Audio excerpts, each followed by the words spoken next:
The Federal Reserve just wrapped up its March meeting, and as many expected, it kept the federal funds rate exactly where it is, for now.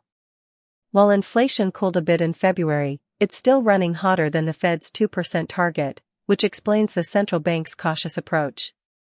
But don't let the lack of immediate action fool you. Fed officials still project up to 2 rate cuts before the year ends, with many analysts betting the first one could arrive as early as June. This extended pause actually creates a perfect window to adjust your financial strategy.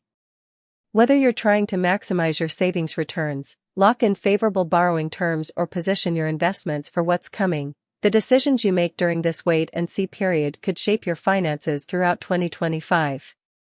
These smart money moves aren't about timing the market or predicting exactly when rates will drop, but rather about strategically positioning yourself to benefit regardless. These pauses between rate changes often provide the clearest opportunity to take action without the rush that comes once cuts are officially announced. Here's what to consider before rates drop, what to do after they fall, and which money moves you should avoid along the way. 3 proactive steps to take before a Fed rate cut. There are several strategic moves you can make with your money and finances to better position yourself for the next federal funds rate cut. 1. Boost your interest income with a high-yield savings account. There's still time to maximize the passive income you earn by opening a high-yield savings account. For example, after comparing traditional and high-yield savings, I realized I was earning an annual percentage yield, APY, of 0.01% on my everyday savings account. At the same time, some high-yield savings accounts pay out 4% APY or more, making them well worth the switch. The best part is that the money I earn on my initial deposits also earns interest, adding a compounding effect that translates to a lot more money in my pocket over time. And since it's all in a savings account, I can easily access my funds when I need them.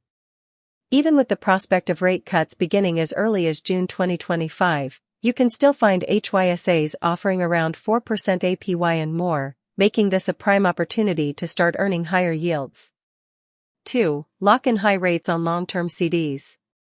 While high-yield savings accounts are a useful savings tool, they come with variable interest rates that can change with the market, and drop with benchmark rate cuts from the Federal.